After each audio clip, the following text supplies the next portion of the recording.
मनोज जरांगे पाटलांनी मराठा समाजाला भावनिक साथ घातलेली आहे। मी आता थोड्या दिवसांचा पाहुणा आहे, माझं शरीर मला साथ देत नाही, अशी भावनिक साथ मनोज जरांगे पाटलांनी घातलेली आहे।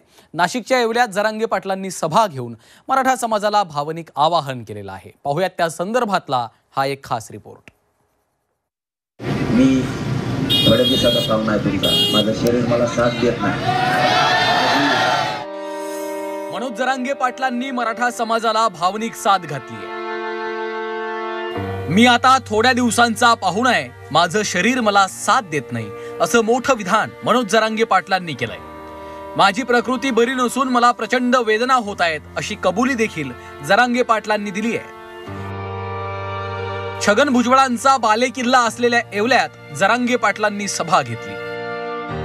प्रचंड वेदना आहे, माझं सारख्या सलाईन आहेत, मी सलाईन तोडून आलो, माझ्या हाताला सलाईन। मी थोड्या दिवसाचा पाहुणा आहे तुमचा, माझं शरीर मला साथ देत नाही।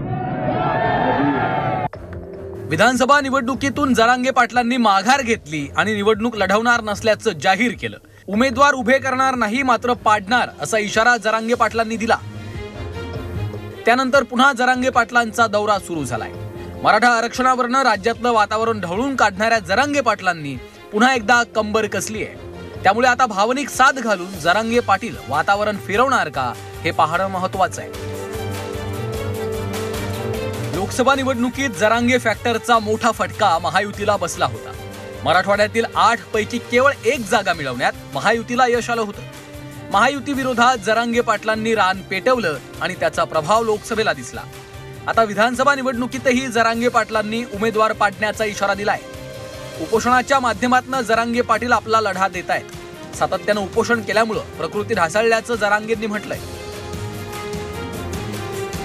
त्यातच आता भावनिक साथ घालून जरांगे पाटलांनी आवाहन केलंय। त्यामुळे विधानसभेला जरांगे फॅक्टरचा कितपत प्रभाव पडणार, हे पाहावं लागणार आहे।